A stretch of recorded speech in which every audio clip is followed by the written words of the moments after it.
Okay, and so let me pull it up. Yeah, go ahead.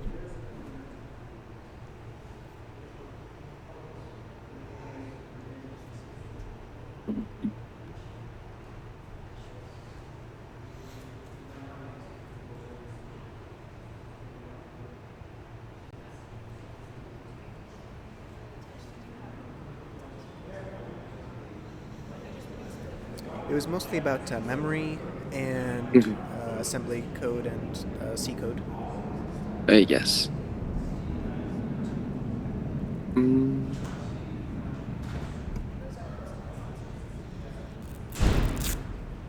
So I'm assuming that with this is just the introduction of like assembly code for us.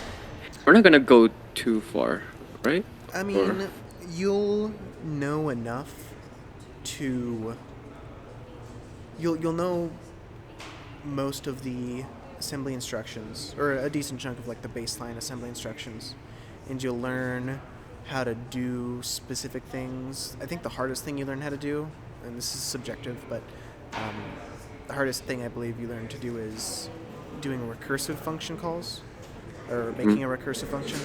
Besides that, that's about as hard as it gets. You learn how to use the stack, and you use the stack to make recursive function calls. Uh, that kind of thing. So you don't go too far in, not like that much.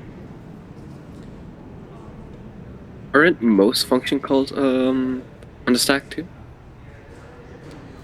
Um, yes, but when you do a recursive function call, you need to be very careful with the way that you use it. So you'll learn how to use the stack and how to do a function call in the stack. I just bring up recursive functions because that's when you really get into uh, kind of the complications with storing something on the stack, especially when it's a recursive function. Mm-hmm. But yes, you do put function calls on the stack normally, even if they're not recursive. I see. And is it because on the stack it gets deallocated? You're not able to like deallocate it whenever you want to. It gets deallocated when it goes out of scope, right? The main difficulty is not in terms of the stack itself, but just in writing the code for the actual function, because you need to properly save the values. What's it called? You need to save the correct values at the correct times before you go out of scope, or before you call your own yourself recursively. So there's a Oh, little okay. bit of nuance in that Mm-hmm. that you don't really see when you do it at a high level, because the high level does it all for you, Mm-hmm. kind of without you seeing it. Whereas now, because you're doing an assembly, you have to do it yourself. I see. Any other questions for me? Shana just came in, so maybe she has more. Yeah, got any questions, Shauna? Uh, No, I'm just here to listen. Okay, Nothing specific. sounds good. Well, like I said, if your guys' homework isn't due until tomorrow, but if you want me to talk about some homework problems, that's fine too. I did actually. Let me pull it up just so I can have it here.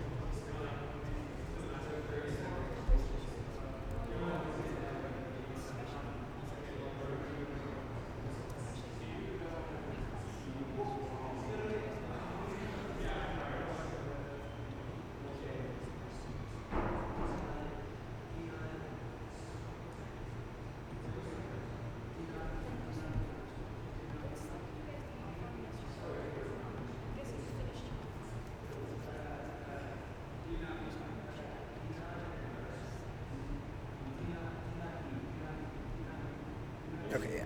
So it is memory stuff. Only one question on it though. I'm kind of surprised. Well, you get into more memory stuff at the end in terms of assembly instructions, but that's fine. Did you guys have any questions about decoding C into assembly, or compiling C into assembly? Actually, yeah. So if we were to use like GCC, I know there's like a flag for it, right? We could use a flag to turn into like assembly code instead. Yeah, you can do it with the flag. Though if you were to do that, you would likely if you do it by hand and you see what the compiler does, you likely get different answers. Uh, for many reasons. Firstly, just like the registers you're choosing to use versus the registers that it defaults to. Secondly, is minor optimizations that either you've found and the compiler hasn't, or vice versa, that the compiler has found and you haven't, depending on what optimization flag you use. There's a whole bunch of different things. But yeah, I believe you can do that. And there are websites that you can do to like decode, to compile into assembly as well. But at least for this class, the turning, at least for the first few examples until we get into more complicated recursive function calls, it'll be relatively easy to turn line by line into an assembly instruction. It won't be too difficult.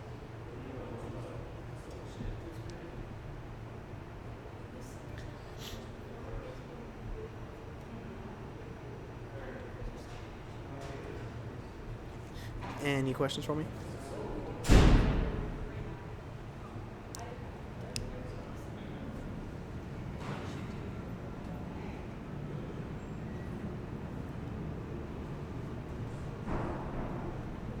With memory, it's just one gigantic array, right? Yeah, you can think about it like Yeah. that. Yep. I guess so. How does it like check? Like, how does it select like low level terms? I guess like it's just one gigantic lookup table, or How do you select what? Like where you store stuff? Or I suppose I don't know. Like going even like lower level, I suppose is like how does memory itself like how does like the big array itself? oh, like how is it made like with hardware, you mean? Yeah, I suppose. Well, it depends on what kind of memory you're using. If we're talking like external memory, so if you're thinking like of hard drives and stuff, well, I mean hard drive's not really electronic, that's a disk, but say like an SSD or something, you have lots of memory cells, and it's not stored as one like contiguous array. There might be multiple chips of memory, and and the address is kind of split between them.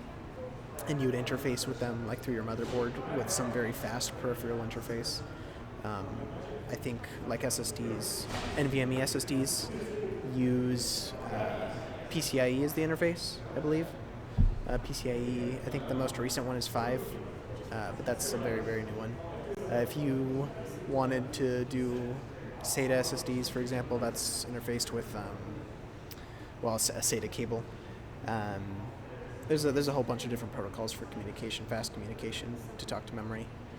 If you're talking about not long-term memory, you're talking about RAM, so that would be random access memory. It's like in computers, it's basically your short-term memory. If you power cycle your computer, all of the stuff goes away. Whereas in your external memory, all of your memory stays. So the difference between those two is volatile and non-volatile. Non-volatile stays if you turn off the power, whereas volatile goes away. And so RAM is an example of volatile memory. And that, again, is... I don't know if it's SRAM or DRAM for your RAM or for your memory. But there are some like standard configurations you can have for storing memory. So I can show you like a 1-bit memory cell,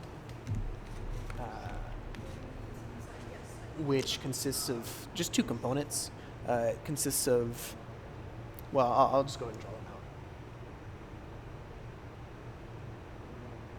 So you have a capacitor, and essentially to store the memory, you just charge up or discharge the capacitor. And the way you do that is you actually have a switch connected to it, and that switch is called a transistor.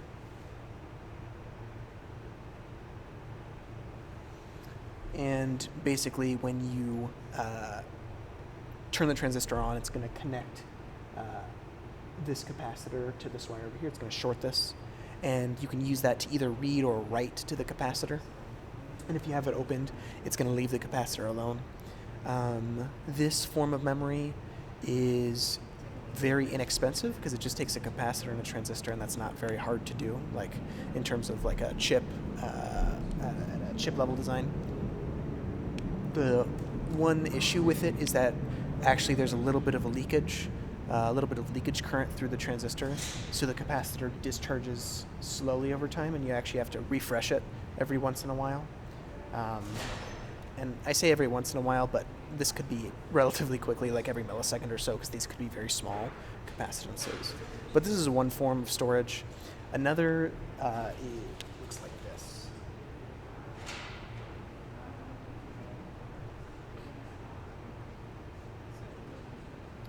And I believe, if I recall correctly, there are transistors on either side, but this is like the main central component.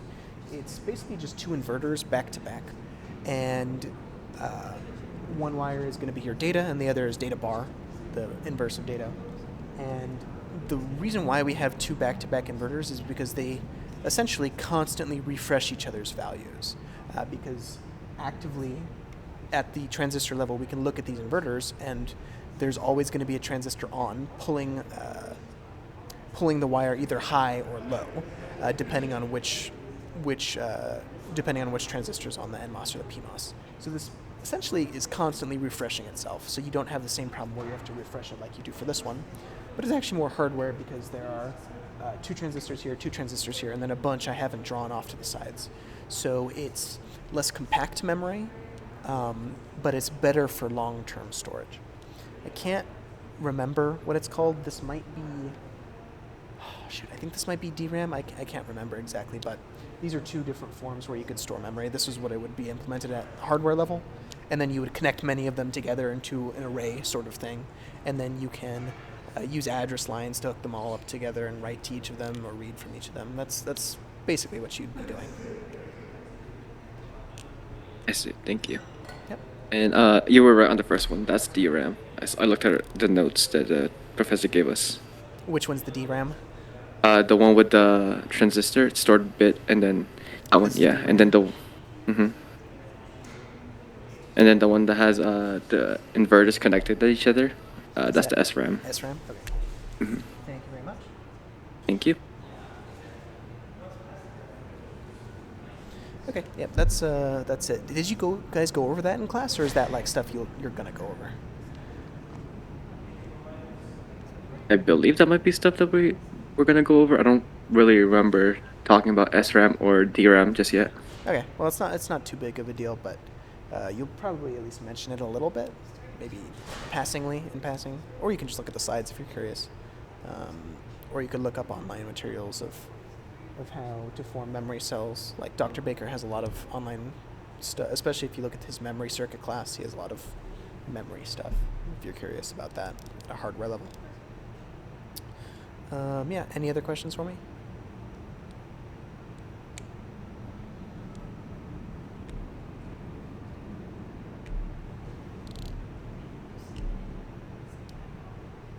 If no one else has questions. So, I remember at CPE 100, we actually did a little bit of like PLAs, like programmable logic arrays. And Yep. so... You guys are going to do more of that soon. Do more. Okay. Sorry, what was your question? Oh, sorry. So that those things store those obviously have memory. So, how would that work? Like with the PLAs? 'Cause I think we kind of went over it, but I don't think it was too in depth. Yeah, so I'm going to do it with LUT's lookup tables, which is how you guys are going to be presented this topic later in this semester, which is basically just like you said, it's a unit of memory. And the way it works is you can think of it just like you guys have been talking about memory. Say, let's do a 4-bit address, so there's 16 rows here.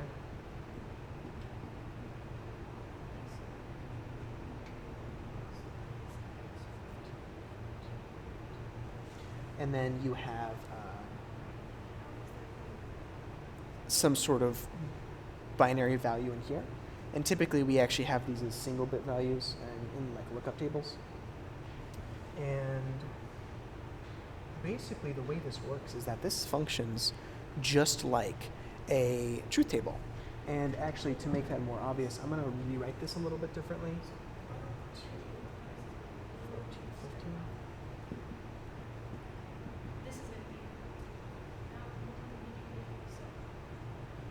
The dotted lines represent the typical lines we have on a truth table, and the left is your input bits. And here, because the address is 4 bits, you can go anywhere from 0 to 15. And basically that just means you have 4 bits of address, because that's your range. So those 4 bits of your address are just like if you were doing combinational logic and you were trying to make a I don't know, like a 4-input AND gate or something. You would draw the truth table for it, and on the left hand side you'd have 4 inputs because you'd need A, B, C, and D. And it's the same deal here. It's just you call them address bits instead of A, B, C, and D. And then on the right, it's the output. So essentially what you have here is you have a unit of memory, which takes in a 4-bit address and outputs a 1-bit result. And it's called a lookup table because what you're doing is you're feeding it an address, and then it reads from whatever the memory is stored at that address, and it reads it out to you. So you're literally looking up what that value is. And so this is essentially just a replacement for combinational logic, because remember that when we do truth tables, we use those to make combinational logic. And so this replaces it. And so in your FPGAs, the way that they make it programmable is they change the values written inside of these lookup tables. They're reprogrammable. So just like if you had a register, you can write a 0 to a register, or you can write a 1 to a register. Just like if you had that SRAM or DRAM cell that I had on the board earlier, you can write to it and store a 0 or a 1. Same deal here. At each of these indexes, you can store whatever you want. So the FPGA reads in your code, figures out, okay, I'm going to need 72 lookup tables, and then I'm going to use this one to implement their 4-input AND gate. And then I'm going to derive the truth table for it and then program the bits so that it emulates that. That's the way that they work on your FPGAs.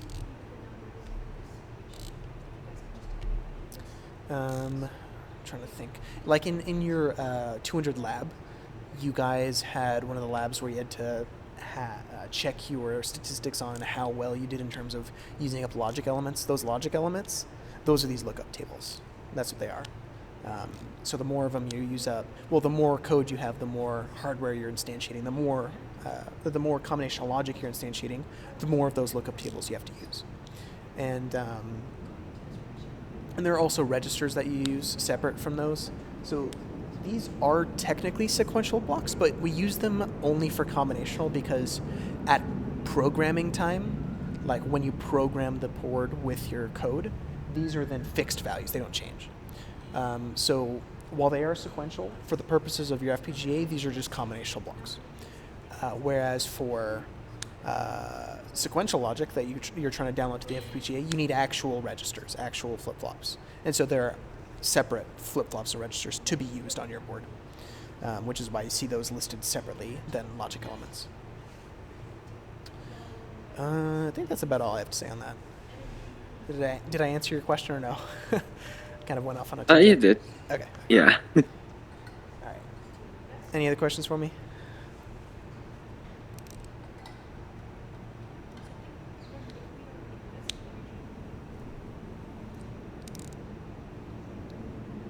I'm going to go ahead and erase this.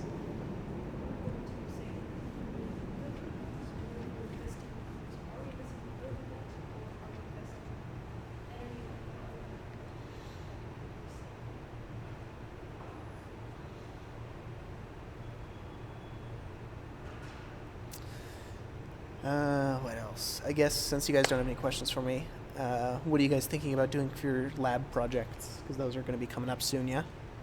Or relatively soon? Yeah, I think so. We only have 2 weeks when we do get him?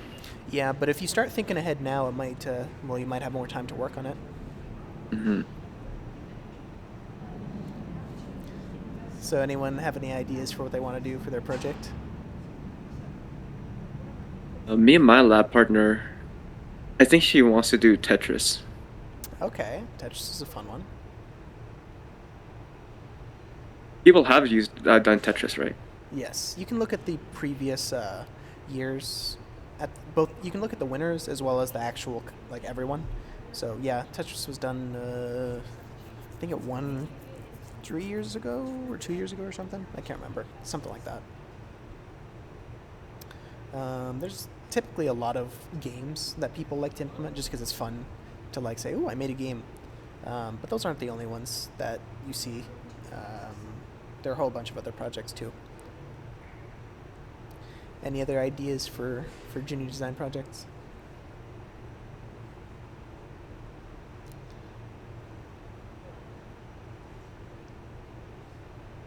Or we just haven't thought about it at all, really? Putting it to the side because you have too much classwork to do. Can't even think about the project until you have to actually have to do it. Yeah. Yeah, that's kind of what I think me and my lab partner, we both had midterms last Yep. week, so I think maybe this week we're going to start to talk about it.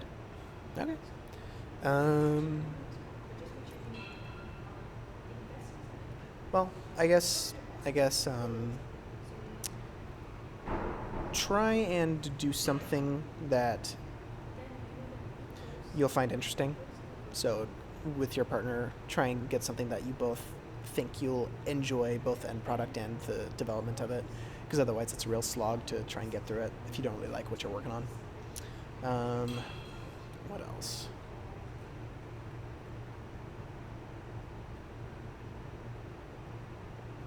Okay. Well, how are you guys feeling about lecture stuff in general? Like, does it seem pretty reasonable, the new stuff after the midterm, or hard or weird or anything?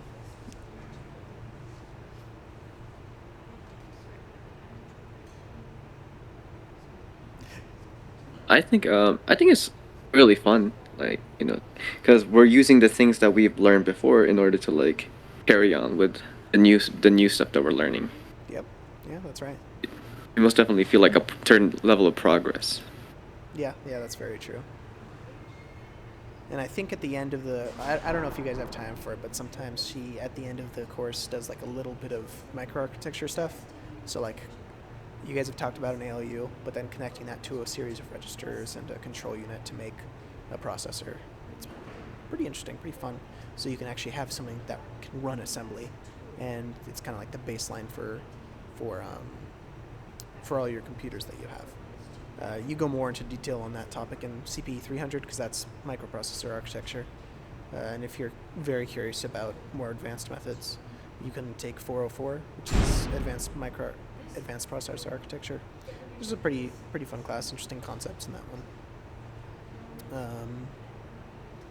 But there are also a whole bunch of other core classes you can take besides those. That's if you want to do the digital logic core for those of you who are in CPE majors.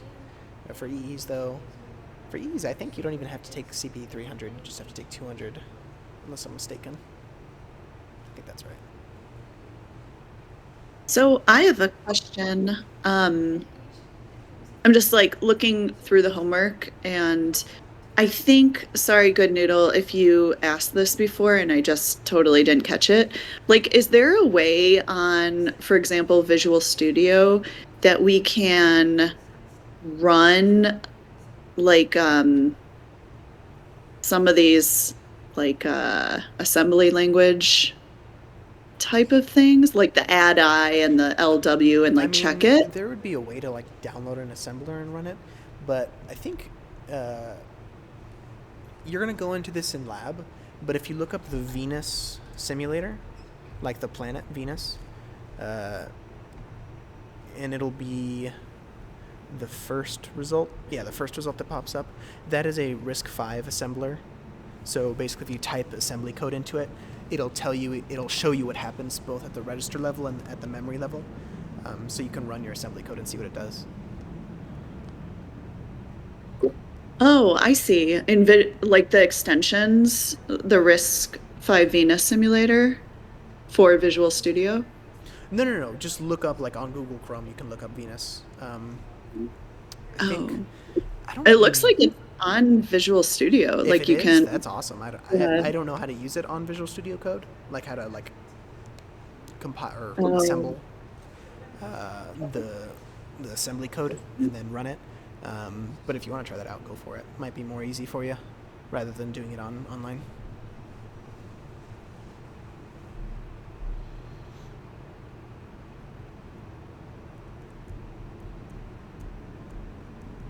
Okay, I downloaded the extension. I'll let you guys know if it like works easily, and if you can like check your work from the homework. Yeah. like I said, you could definitely check your work online on the Venus simulator. If it doesn't work on Visual Studio Code, you can still check it, and you guys are going to have to use it for your upcoming lab. I don't know. Have you guys done assembly yet in your labs? I don't think so, right? No, not yet. Okay. Well, you're going to be doing some assembly code in your labs, and you're going to be doing it on Venus to show that it works. You're also going to be doing a little bit of C code as well, but you're going to use the C to write your assembly. What else was I going to say? Yeah, you'll be going over that probably next week or the week after, is my guess. Should be pretty soon.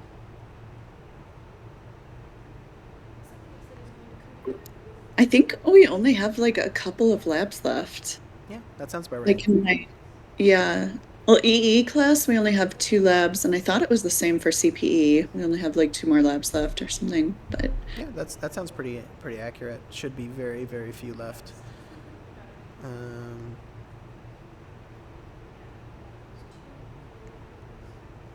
Yeah, whatever. Any other questions for me?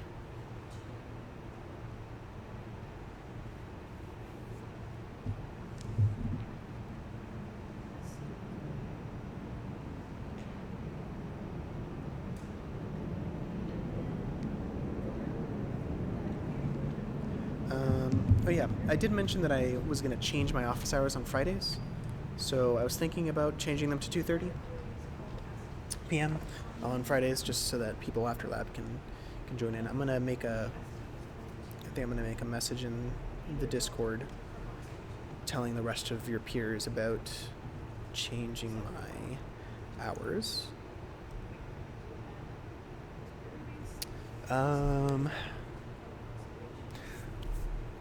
I think I'll just give the option of, let me think. I'll probably just give them the option of like 1:30 to 2:30 or 2:30 to 3:30, just so that I don't have to be here super late waiting for everyone. So I think I'll do that. So let me go and throw that up. But while I'm typing that up, you guys can feel free to ask me questions too.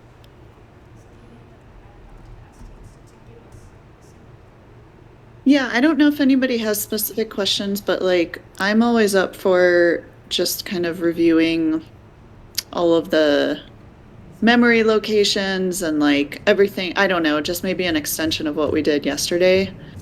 I don't mean to like make you come up with examples off the top of your head, No, but you're good. like So like when you say continuation of yesterday, which part from yesterday did you want to continue from?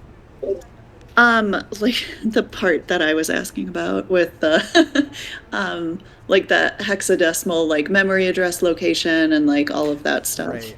So I think if I recall yeah. correctly, the homework has an example like that, or well, kind of.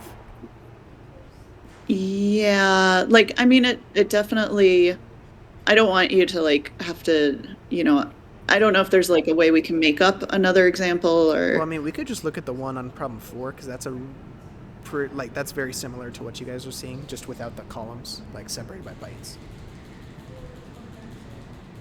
yeah, because this one only has like one column instead of how we were doing like the 4x4.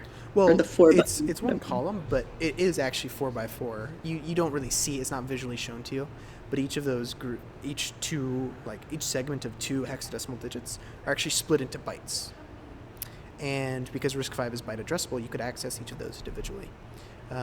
So it is split, it's just not shown that it's split. I see. So in regards to that, what particular things were you curious about in terms of like that memory stuff? Like just like general questions, or did you have specific questions about how to work with the memory, or?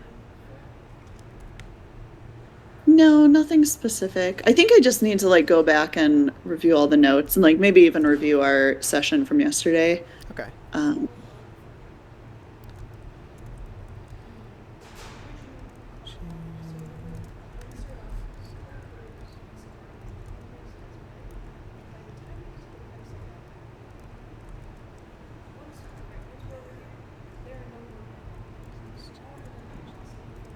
When it asks you for the width and depth of your memory, Yep. you don't need to have like any type of units, right? Like it's just You would just say You can do just is bits this or bytes or bits? whatever. Bits. Oh, okay, thank you.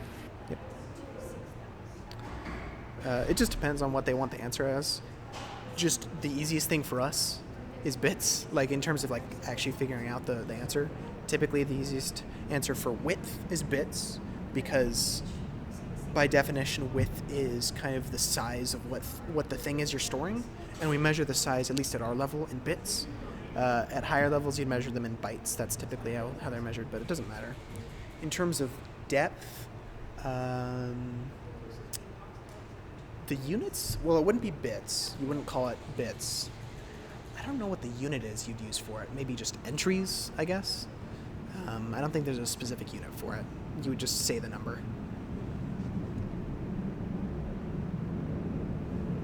Okay, thank you. Yeah, because sometimes like that's just how they have the question. Like Yep. you have to set it up different. Yeah.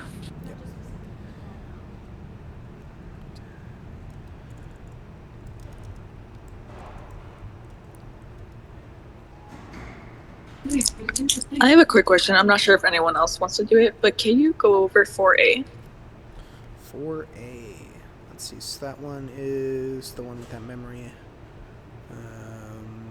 Okay, well, I'm not going to draw up the actual memory bank on the board. I'm just going to draw the stuff that's pertinent to the problem, which is the code.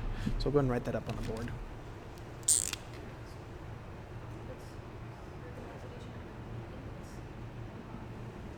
So this first instruction, what does ADDI stand for?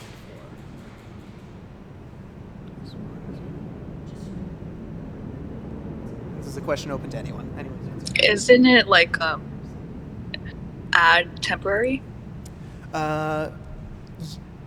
Yes, but the actual phrase they use is add immediate, because immediate is the word they use for just like numbers. So that's what the I stands for, immediate, and this is the immediate value.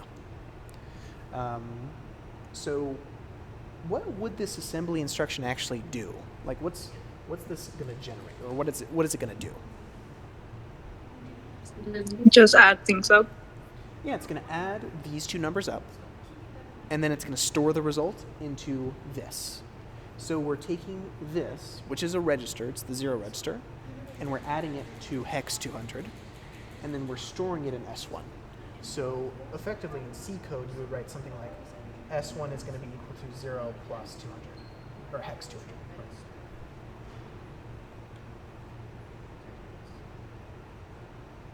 So after this line, and this is a comment in assembly, the little pound sign, after this line executes, we know that the register S1 holds the value hex 200. And so that's what that line does. The next line afterwards is a LW instruction. Do you guys know what the LW instruction does? Or what it stands for maybe first? That should be the load word that's our read in, right? Yeah, so it stands for load word, and what it means is you're loading something from memory. So you're loading a single, basically a single value from a single address from memory. And the address that you read is specified by this over here. So this tells you what address to read from. So it reads the value at that address and stores it into this register. So what we do is we'd say, okay, I'm going to calculate my address. On the left is an offset, which is always an immediate value. So you can't put a register here. It has to be an actual number. And then inside the parentheses is a register always. You can't put a number in here. It has to be a register. So you add these two numbers together. So in this case, we'd have 0 plus S1, but S1 holds the value hex 200. So 0 plus hex 200 is hex 200. So effectively, this is like writing S4 is going to receive the value of the memory. S4 is going to receive the value of memory at address hex 200. And so what we'd say is, well, what is stored in memory at address hex 200? And so if we take a look back up to the top with the actual array that we have, or the memory that we have, at the top of problem number 4, at address 200, the value stored is AABBCCDD. So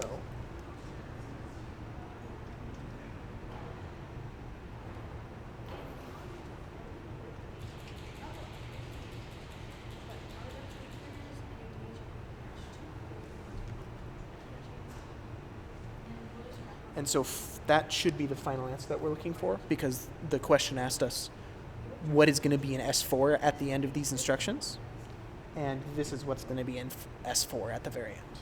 Because again, all we did was we loaded a number into S1, and then we used that number to calculate an address, and we store the memory location, the value of the memory at that location, into S4, and this was the value of the memory at that location. So that's kind of the general process.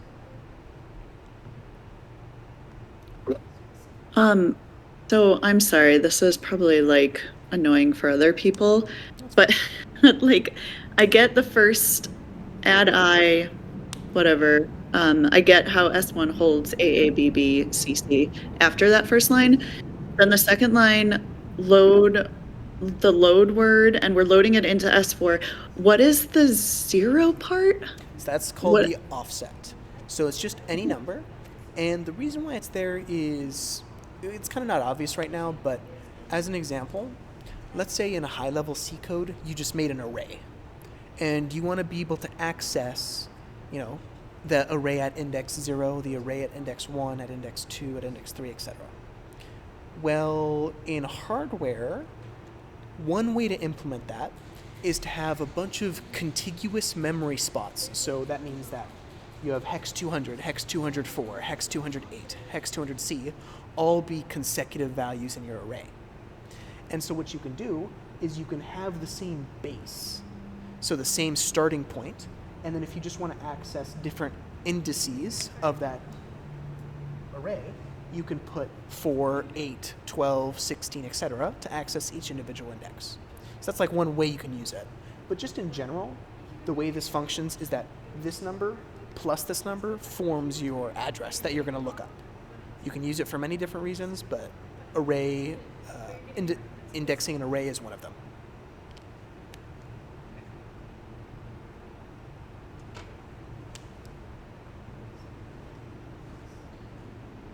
Okay. Yeah, sorry. Oh, sorry. Sorry, I didn't realize you weren't done. No, you can go ahead. You can go ahead. No, so I was just going to say, like, looking at, like, for example, C, where we've got,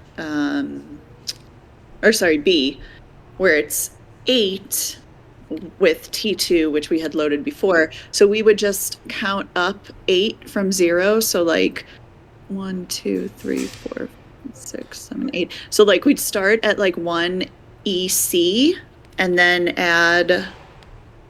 Like, this is, I think I don't understand, like, what happens when it's not 0. All you'd have to do is, so you know what T2 is, right? On that line, what is T2? Hold on, let me go back. What was T2? 0, 5, 12. So that would be a 0 offset, and then whatever's in 5, 5, 12. So it's add immediate, which means you just add the value of the 0 register plus the Oh, immediate 5, 512, 12 is a right? constant. Okay, yes. Okay, so T2 is loaded with 512. Okay, so on the load word line, it's saying take the offset 8 and add it to the value in register T2. So that's 520, right? It's 520. So okay. now you find 520 on your that's your new address that you're looking for. But you have to convert that to hex, because right now it's in decimal. 520 is a decimal number. You need to convert it to hex first, and then you would look it up. Okay, yes, this I think is the piece that I was missing, like converting it. Because I'm like, there is no 500 anywhere here, so that makes sense.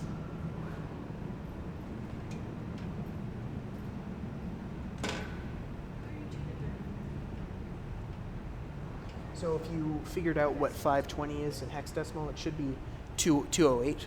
So that's the address we're accessing. So the value we're accessing in memory would be 11112222. And so that's what you'd load into S3.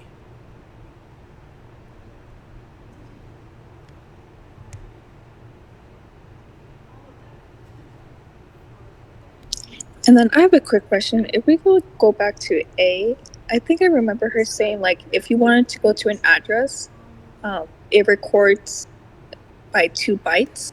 And so if you want the whole thing in one address, you multiply it by 4 to get everything. But I'm not sure if I heard it correctly or if that applies to this question. So could you ask your question one more time? Yeah. So when you want, like, let's say if I want to go to the address 1D0, the first one, if I wanted the whole thing in the address, I would have to do like multiply it by 4, essentially, to get like everything in the address. Oh, you're 'Cause, talking like- about because it's byte addressable. Yes. Yeah.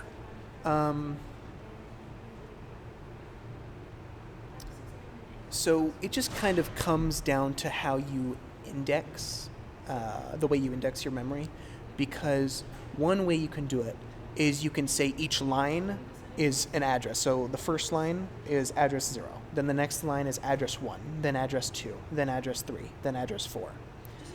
That would be if it was a word addressable assembly language. So word addressable means that you can only address individual words. You can't go smaller than a word. So that's the smallest unit that you can address. Which is to say you can't access individual bytes, because if you noticed from the example I said, if this is address 0 and this is address 1, you can't access, halfway through address 0. You can't say address 0.5. There's no way to encode that. And so what you can do instead is you can have a byte addressable memory. And so what that means is that each individual byte within a word, and there are 4 bytes in each word, can be addressed. And so what you do is you say each row goes up by 4. So the very first row would look like this.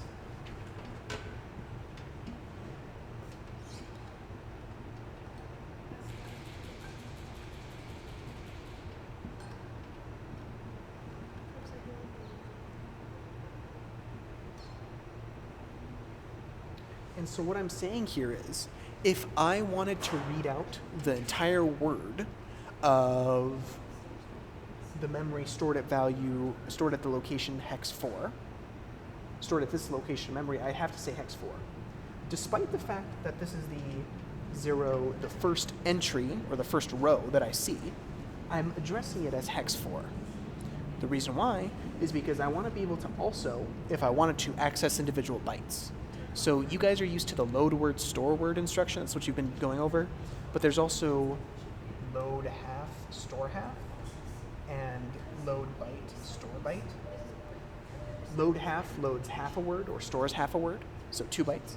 And load byte and store byte either loads or stores a single byte. And so the benefit of having these is you can access individual bytes. So say you wanted to store like a character. Note that like a character in C++ is a byte long. It's 8 bits long, typically. And that means that instead of having to, annoyingly, if this was only word addressable, have a single address corresponds to just one character, when you could fit 4, here you can actually access all 4 of them individually. So it's nice. And these columns correspond to what the byte offset is. So essentially, if I store a word in memory like this,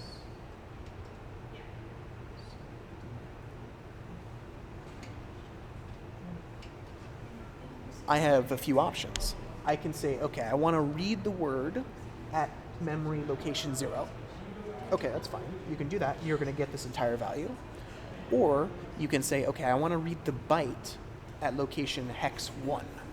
And what it would do is it would say, okay, I'm going to be looking at word stored at location hex 0, and I'm going to go to a byte offset of 1, and it's going to return to you the byte stored in that location.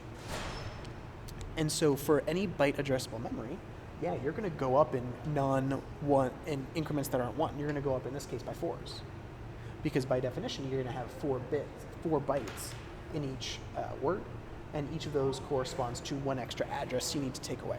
So you do go up in increments by 4. In terms of the code, it's not something that you would type in the code. You wouldn't type times by 4.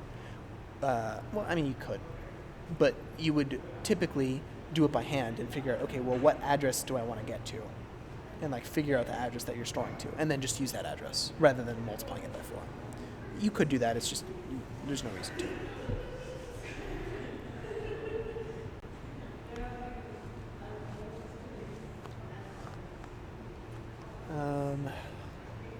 If the word size was bigger, say it was a 64-bit architecture, here you have a 32-bit architecture because each word is 32 bits. If it was a 64-bit architecture, there'd be 8 bytes in each word, and you'd have to increment by 8s. So if you had 8 bytes, then your address would go up in 8s, and you'd have to effectively multiply by 8 to get up to your next address.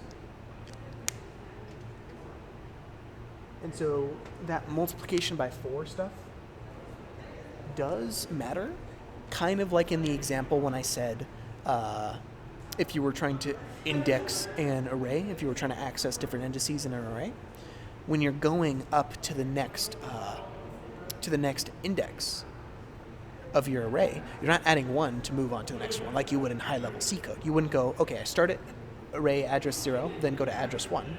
That's not how it gets stored. In this case, it would get stored, you look at memory location hex 0, then you look at memory location hex 4, and then hex 8, and so on, because each word is spaced out by 4s.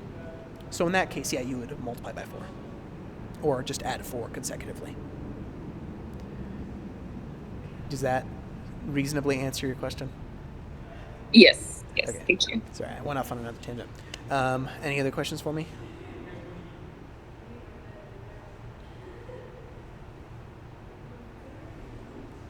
Okay, well, while you guys think of questions, I'm going to finish typing out the announcement to the Discord.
I have a quick question for number 4 as well.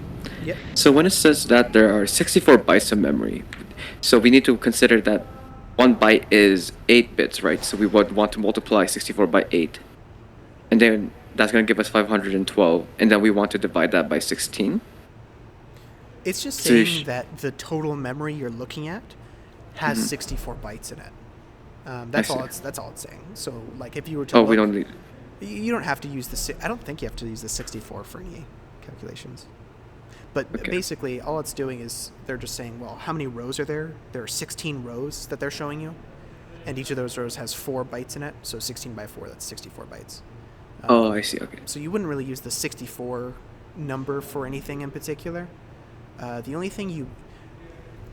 So the question isn't asking this, but, you know, if you had like a multi-dimensional array, you would maybe have, you know, your first, say it's a 10 by 2 or 10 by 5. You would have 10 values stored consecutively, and then next to that another chunk of 10, and then another chunk of 10, and then another chunk of 10. And so going from your first dimension, going term by term, you would have to go up by 4s. But going up from block to block, so in the second dimension, you'd go up by whatever that size is. And here, if the size was 64 bytes, it'd be, by 64s. That's just a random example, though. That's not this particular problem. Okay, thank you. Yep.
months. So I went ahead and threw up the post in Discord for figuring out what people want at what times.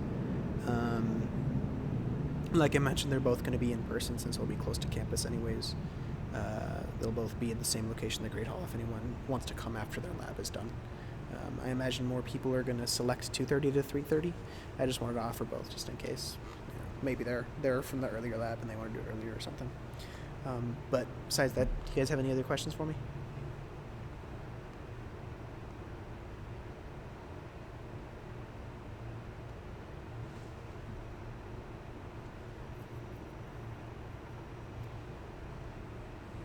No questions? What? That's crazy. I guess I must be doing a really good job if you guys don't have any questions. Must know everything now.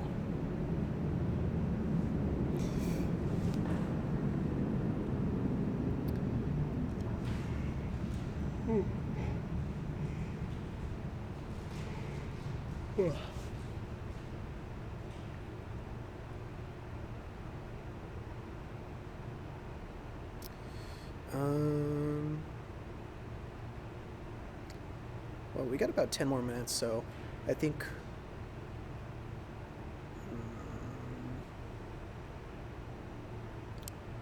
I'll go ahead and wait the next 10 minutes if you guys do figure out any other questions you want to ask me, and then we'll end office hours at 6:30. Let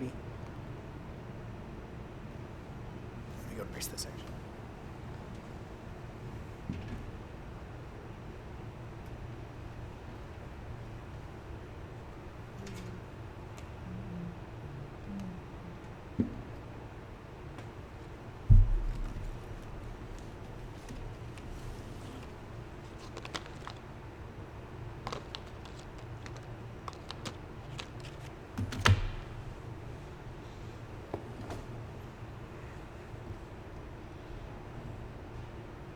Is anyone using the recordings, the videos? Yeah, I watch them when I can't make the sessions. Okay,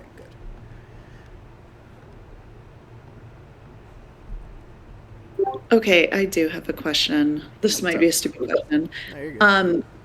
But like, let's say we're writing in hexadecimal the value held, like for 4, the value held in like ID4. That already, all these values are in hexadecimal already, right? Correct.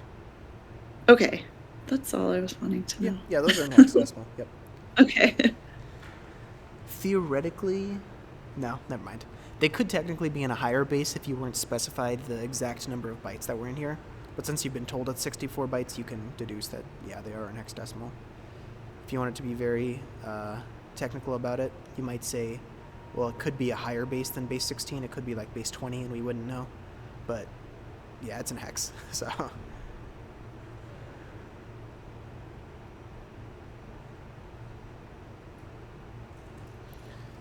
and just in general, when you look at memory, you typically see the values in hexadecimal. That's just like a common practice.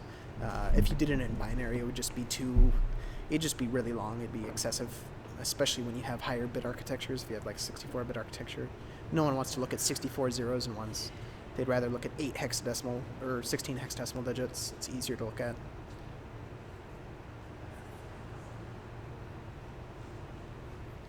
Any other questions?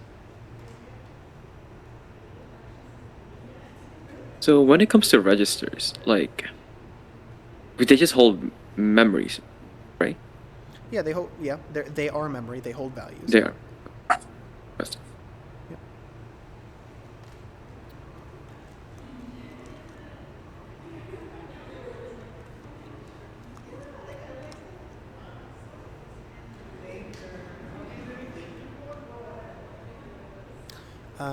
Oh, I don't remember if I mentioned this earlier, but sometimes you'll hear memory and storage used interchangeably, and in a sense they kind of are.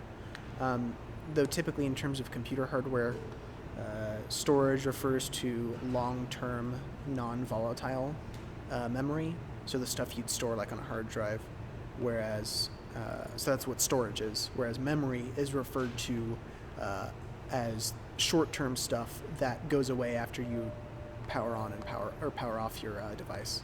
So that's what is considered memory. Typically, you'll see those names used.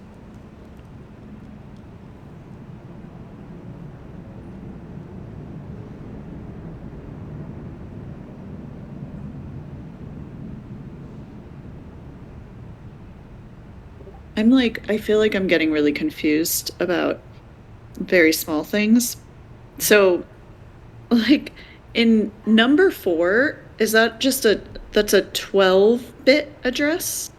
And then how is it, wouldn't the memory be 32 bits? Because it's 8 4-bit hexadecimal numbers. The And actual values stored are 32 bits wide, and the addresses here are given to us as 12-bit values, though we don't necessarily know that they're 12-bit values because, well, they could technically be less. They could be 10-bit values. We wouldn't know. They could also be 32-bit values. We wouldn't know. They could be any value up and above 10 bits. So you don't actually know the number of bits in the address at the moment. so where are we getting the 64 bytes? That's a good question. So how many rows of information are presented? Like on that table, how many rows are there?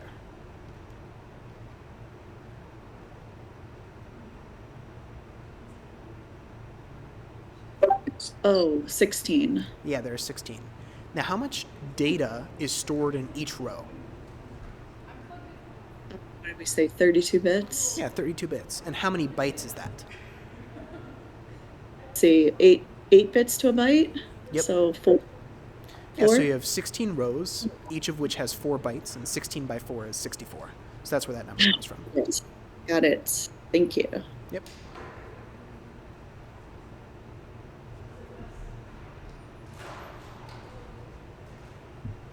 Any other questions for me?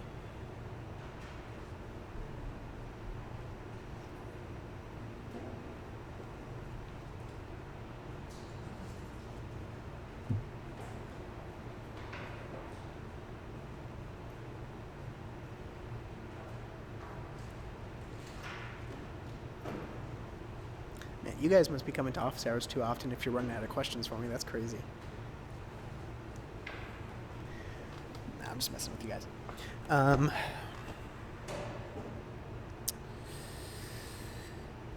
trying to think what the next topics you guys will be going over are in lecture, and if you want, we can talk about those tomorrow, because obviously tomorrow it's not going to, the homework isn't due until tomorrow, so most people, well, actually, you might cover new stuff in class, whatever.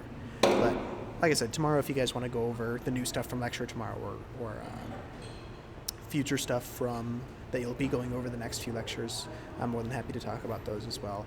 I think, well, what was the last thing you guys went over in lecture today?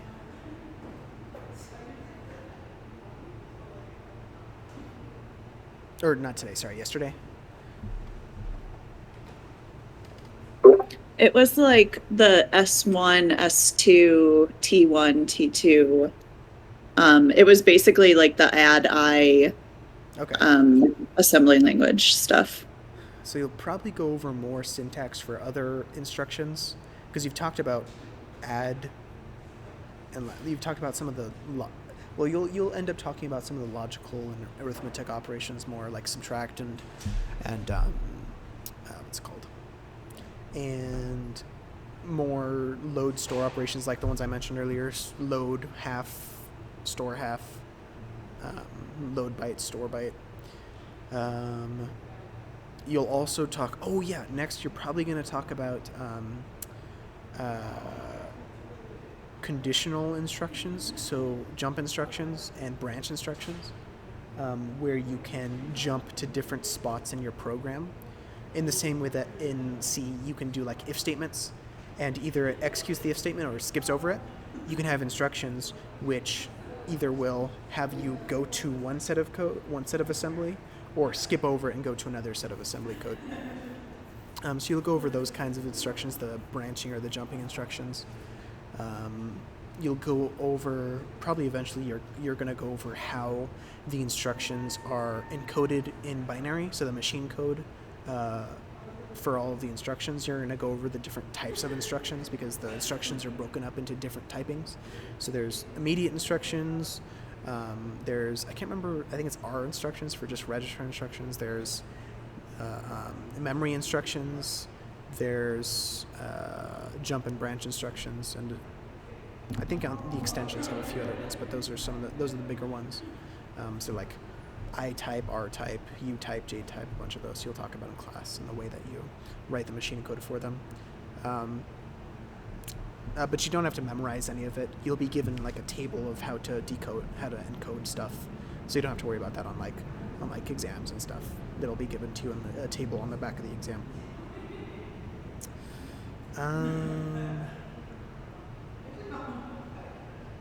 Yeah, that's most of where you guys are leading. It's just about 6:30, so I think I'm gonna end office hours unless you guys had any other questions.